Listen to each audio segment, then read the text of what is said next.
All right, guys, so we've liberated said neck from the blank and did a little bit of tweaking. We made sure this was absolutely flat when it was in the CNC.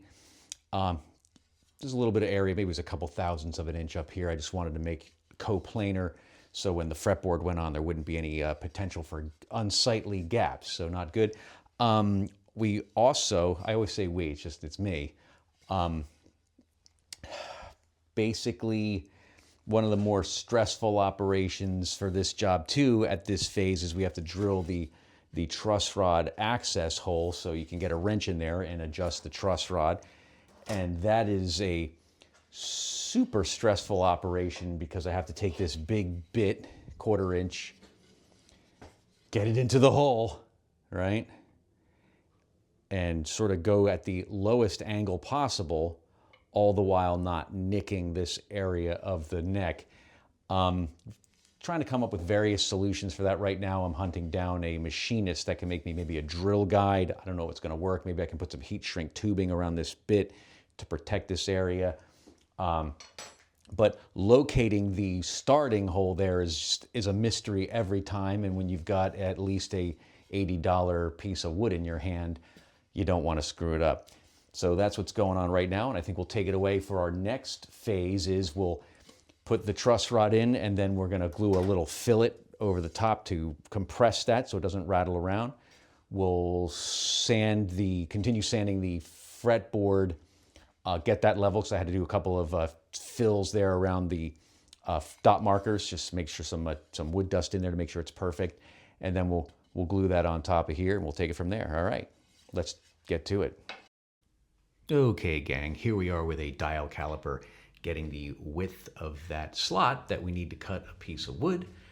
And we transfer that width over to a marking gauge and mark it out on a piece of 1/4 sawn wood that we have. Cut that to the line, maybe a little proud of the line. And yeah, here's a scene where I have to drag out my beloved quote unquote drum sander. I really need to do a better job organizing the shop. It's a pain to drag this stuff around. But it does a beautiful job of thicknessing that piece of wood to fit into that slot there. So, and on to cutting it to length. And there is no better tool to cut something to length with, in my opinion, than my Lie-Nielsen crosscut saw. This thing is such a joy to use. I will use it whenever possible. And once we get it cut to length, we can do a little bit of a friction fit here, as you're seeing. There's not a lot of depth to that slot once the truss rod's in, so I really want to make sure this job is done right. And before I glue the fillet strip on and committing that truss rod to the neck, I like to do the inlay piece because this is, not experimental, but it's finicky, and heaven forbid something goes wrong here and I have to throw this neck into the wood pile, as in the firewood pile. I just want to make sure this part goes well. So far so good though, in that I really love what the laser can do in terms of cutting out these inlays in almost like a Lego fashion where I can just stick them in there, apply a little downward pressure and clamp them up. Note the use of gloves here. You don't want to stick your hand to your work. Crazy glue is crazy for a reason. All right, so more glue. And essentially, in this case, it's a finicky job trying to get this glue spread onto the strip of wood. But here we are doing that and sticking it down into the slot.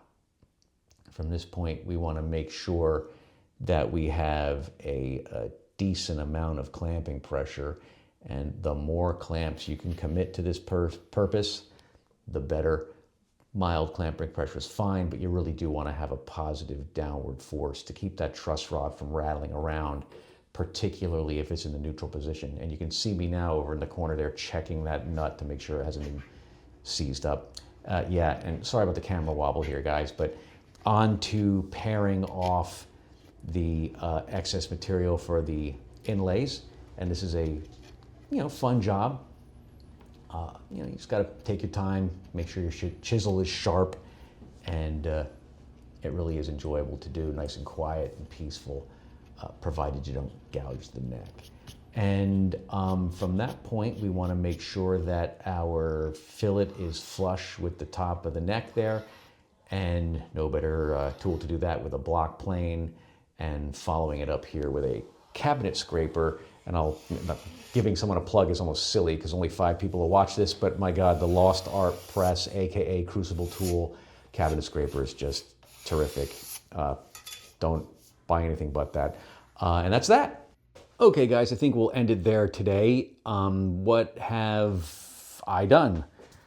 Well, the truss rod is installed. The fillet has been glued on top. You see how that just looks like one solid piece of wood now, with the exception of these areas down here. Provides a little down force into the truss rod so it doesn't rattle, should it be in the neutral position. Have the inlays in. These came out great. Let's see if I can get a better shot of that. I'm really liking version 2. These are, I love the burn look too, so don't get me wrong, but this came out great. I love the way this moon came out too, because the maple has some grain in there that's kind of cool, somewhat reminiscent of maybe a Japanese wood block print, the way that Dave Bull might be making in Tokyo right now. From here, what I'll do is I'll just sort of clean up the neck a little bit. We'll glue on the fretboard and finish fettling it.